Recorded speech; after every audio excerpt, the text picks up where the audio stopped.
السلام عليكم ورحمة الله وبركاته. أهلا بكم يا دكاترة، يا رب تكونوا بخير وبصحة وبسعادة. معاكم محمود سمير أمر، معيد بكلية العلاج الطبيعي جامعة السويس ومؤسس بيتي جايد أكاديمي. هنبدأ إن شاء الله النهاردة في تكملة شرح كتاب نيومان أو كتاب دونالد نيومان، أو أصلا اسمه كاينسولوجي اوف ذا ماسكولوسكيليتال سيستم.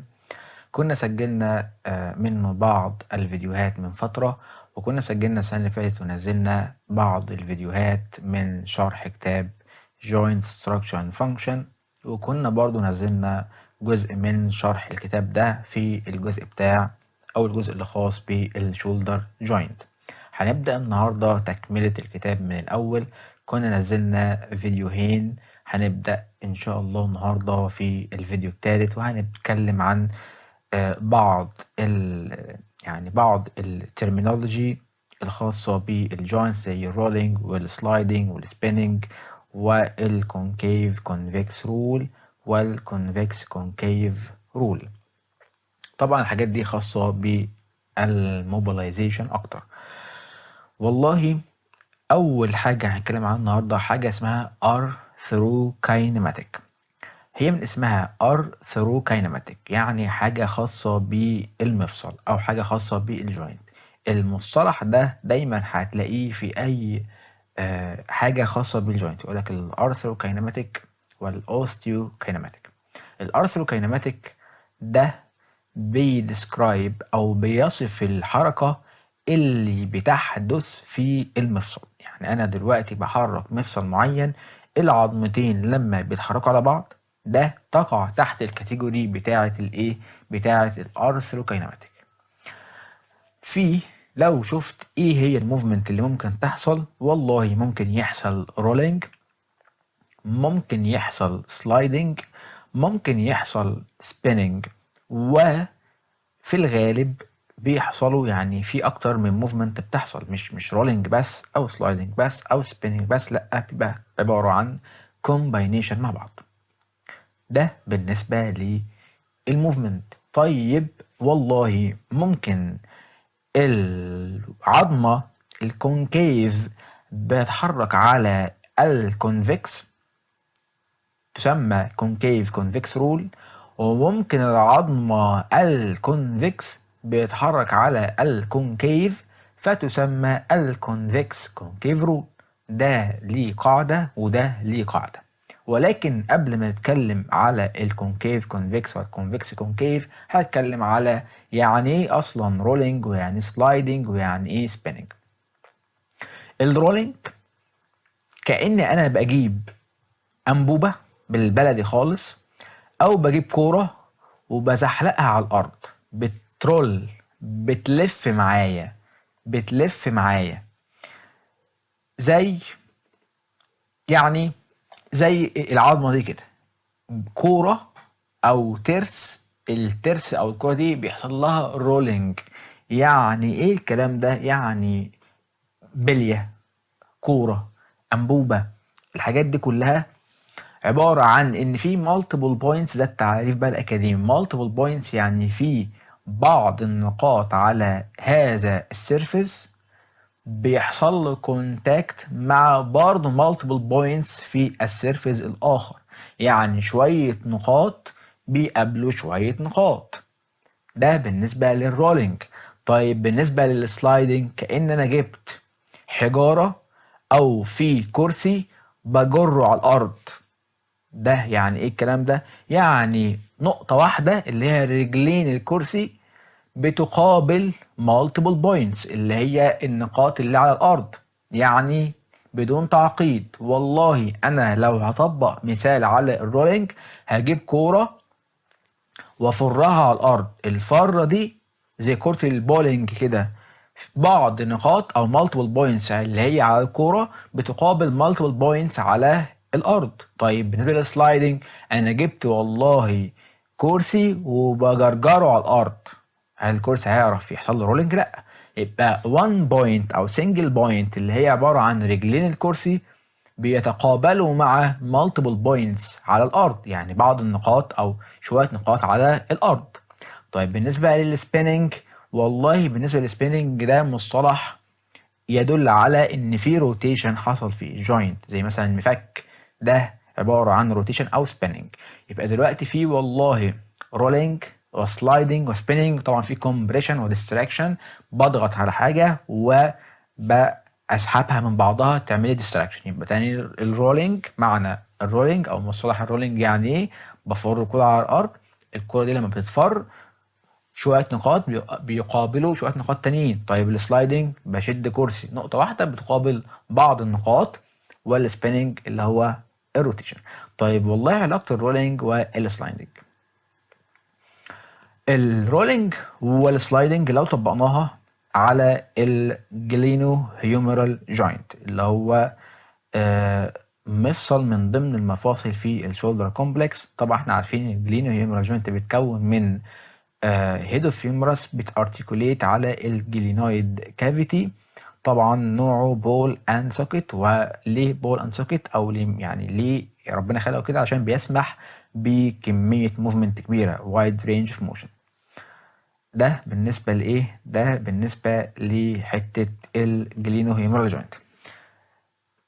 بالنسبه للجزء الثاني، علاقه الرولينج والسلايدنج موفمنت، عندنا في عضلة صغيرة من ضمن العضلات بتاعة الروتيتور كف، ألا وهي السوبرا سباينيتس، موجودة في السوبرا سباينس فوسا. العضلة دي ليها دور مهم، ولو فيها مشكلة هتعمل لي حاجة اسمها شولدر امبنجمنت. طبعا كلنا عارفين الشولدر امبنجمنت، والحتة اللي احنا هنتكلم فيها دلوقتي بتفسر ليه حصل شولدر امبنجمنت سيندروم. بيقولك والله لما يعني في بدايات الابدكشن بتاع الارم، او لما تيجي تحرك دراعك، الهيومرال هيد او الهيد اوف هيومرس اللي هي الكونفكس، تمام، هيتساعدها السوبرا سباينيتس، هتعمل كونتراكشن. فالرولينج بتاع الهيد، طبعا هنشوف الصوره كمان شويه، الرولينج بتاع الهيد اللي هو ده اهو، الرولينج طبعا دي السوبرا سباينيتس، ده هنا كده مكان السوبرا سباينيتس اهي، دي البرسوسيك منها، تمام. ده ابدكشن. الرولينج لما دي تحصل لها كونتراكشن، الرولينج ده هيبدا يزيد. طيب ما هو يا جماعه لو يعني رولينج مفيش يعني في رولينج بس، تمام، ايه اللي هيحصل؟ دي كده هتفضل تلف لفوق، الجزء ده هيفضل يلف لفوق، والتندون هيبدا يتزنق عليه تاني. السوبرا سباينيتس هتشد لفوق الهيومرال هيد، فهيحصل رولينج. طيب الرولينج لو كان لوحده زي ده كده، هيبدأ يرول لفوق لحد ما التندون ينضغط عليه، هيحصل له كومبريشن. طيب امنع ده ازاي؟ عايز قوة مضادة او قوة معاكسة لاتجاه الرولينج اللي فوق ده، بحيث لو ده بيتحرك لفوق عايز قوة تانية تشد الهيد اوف هيومرس تحت، اللي هو بالمنظر ده. يبقى تاني القصة في الأول كان أنا بتكلم على علاقة الرولينج والسلايدنج في حالة الكونفكس على كونكيف. ايه اللي هيحصل؟ يعني محدب على مقعر. ايه اللي هيحصل؟ والله السوبر سباينس هتشد لي الرولينج او الهيد فيمورس لفوق، فهتحرك في اتجاه الرولينج. ولو مفيش قوه معاكسه، الهيد فيمورس هتشد لفوق لفوق لفوق لحد ما تضغط على التندون، هتعمل لي امبنجمنت. طيب انا عايز يعني الاتجاه ده او القوه دي اهديها شويه، اعمل ايه؟ اخلي فيه قوة تانية معاكسة اللي هي السلايدنج، يبقى رولينج لفوق وسلايدنج لتحت. بدل ما كانت يعني شايفين كده الهيد فيمورس مكانها فين؟ طالعة فوق ازاي؟ على عكس ده، يعني مكانها دي هنا كده تحس ان في سبيس، تمام، فاضي. ليه؟ لان مفيش قوة، فاللي بيشد لفوق لازم له قوة عشان يشد لتحت، تمام. يبقى تاني والله بالنسبة للكونفكس كونكيف، طبعا الكلام ده هيتعكس كمان شويه في قاعده الكونفكس كونكيف رول. والله في الجلينوهيمرال جوينت اللي هو كونفكس على كونكيف، الكونفكس هيد اوف هيومرس بتتحرك على الجلينويد كافيتي اللي هي كونكيف. لو حصل وبقى في ابدكشن في الشولدر، الرولينج هيكون لفوق، تمام. لو مفيش سلايدنج هيحصل كومبريشن على التندون بتاع السوبراسباينيتس فهيجيب لي امبنجمنت. طيب علشان اصلح الوضع ده لازم يحصل سلايدنج في الاتجاه المعاكس، يعني الرولينج لفوق وسلايدنج لتحت.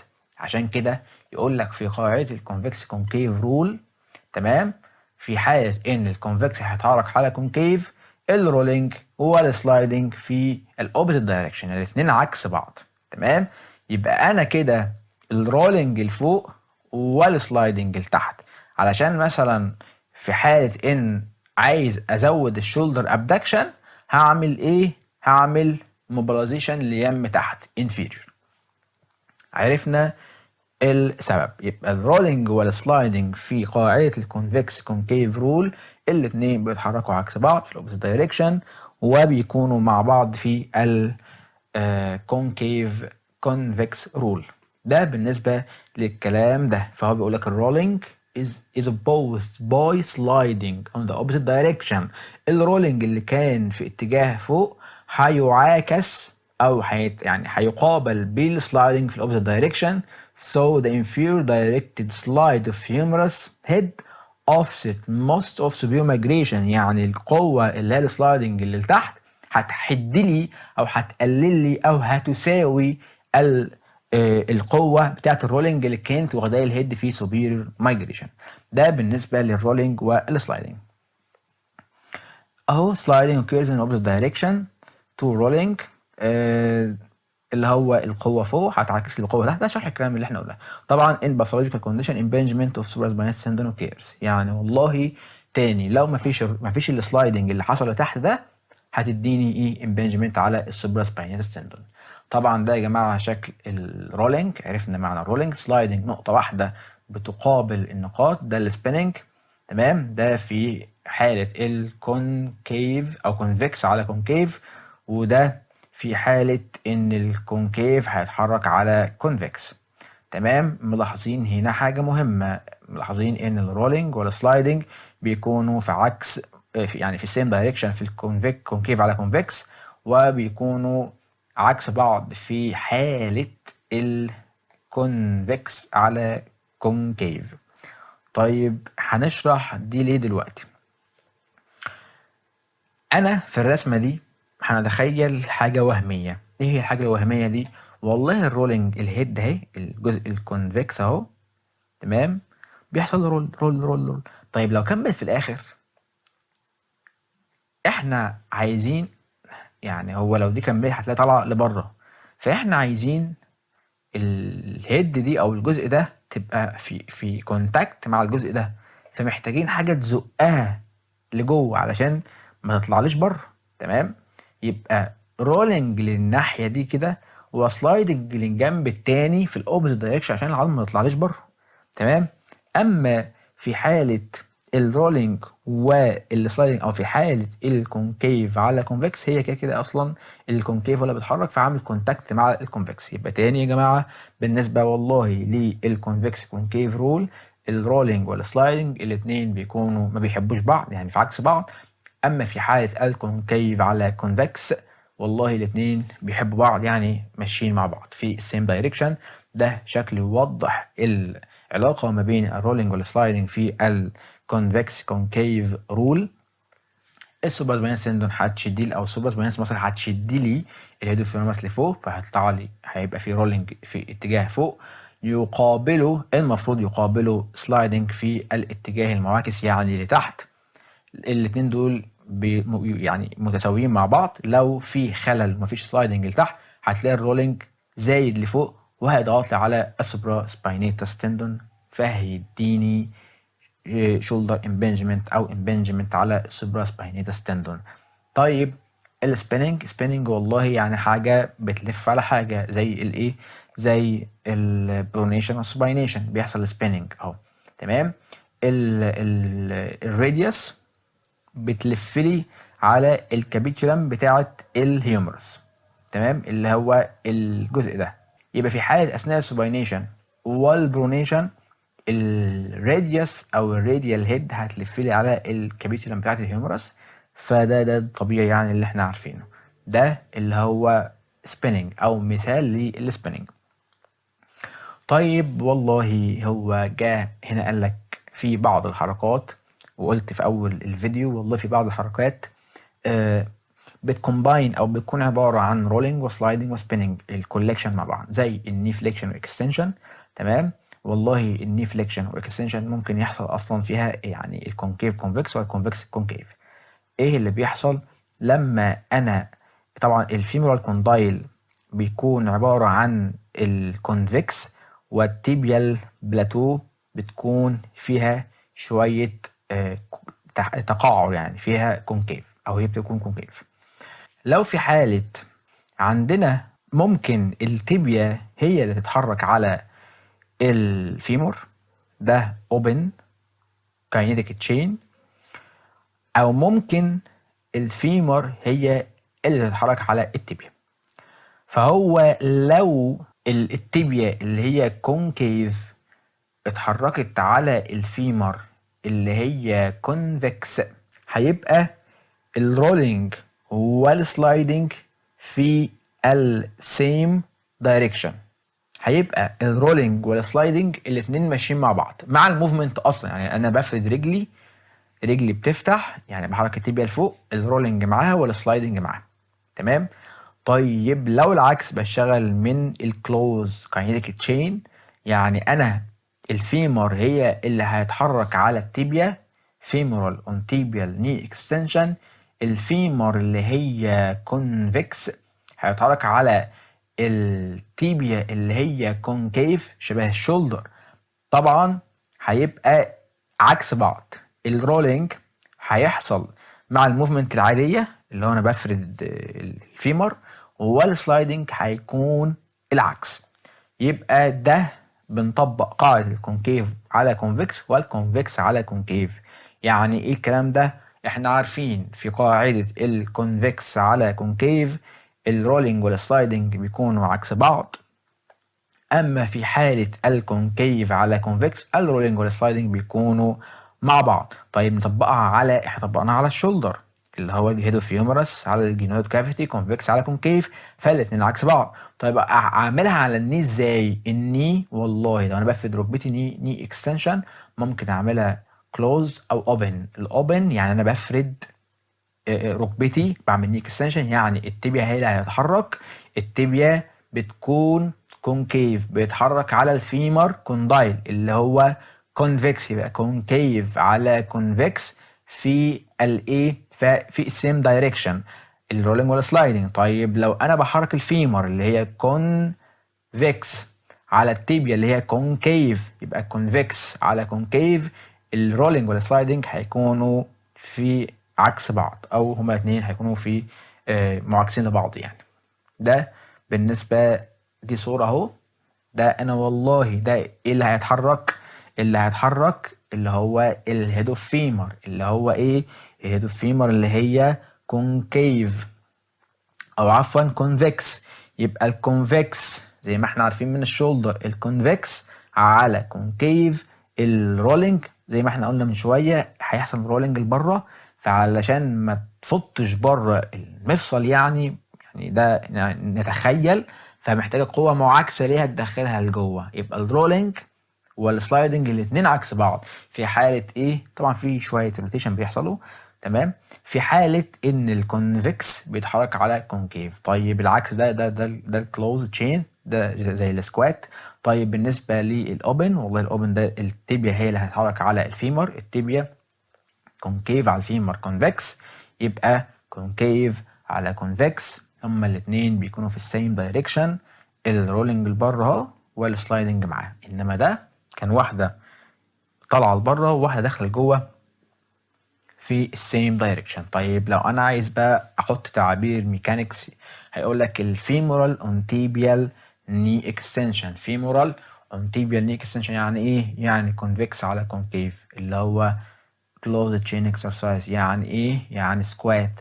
طيب tibial on femoral knee extension يعني التibia بتتحرك على الفيمر. يعني ايه برضو؟ يعني open chain exercise. يعني ايه؟ يعني انا بقى بعمل active free knee extension عادي. ده بالنسبة للconvex والconcave rule على الشولدر وعلى الني سواء كونكيف على كونفكس او كونفكس على كونكيف. ده بالنسبة يعني ده شكل تاني بقى الكلوز تشين كلوز باك بوزيشن او كلوز تشين اكسرسايز والاوبن. طيب هنا والله ده بالنسبة ده ايه اللي بيتحرك؟ ده الكلوز وده الاوبن. طيب بالنسبه كده لك معلومتين ببساطه يعني.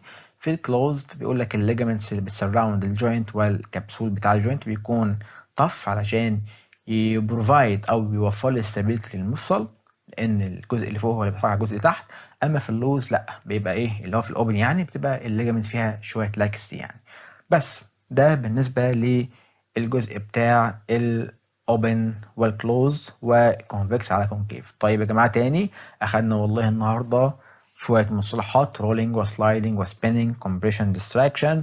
والله اللي انا عايزك بس تعرفه ان في حته او في قاعده الكونفكس كونكيف الرولينج والسلايدنج بيكونوا عكس بعض في الاوبزيت دايركشن، وعرفنا ليه وشبهناها وشفنا الصوره وطبقناها على الشولدر كونفكس على كونكيف، هما الاثنين بيكونوا عكس بعض.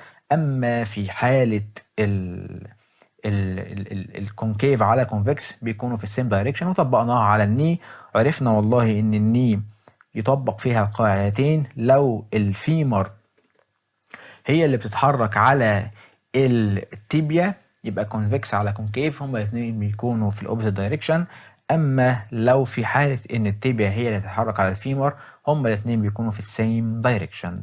اتمنى تكون الدنيا سهله وواضحه وبسيطه. اشوفكم بخير، والسلام عليكم ورحمه الله وبركاته.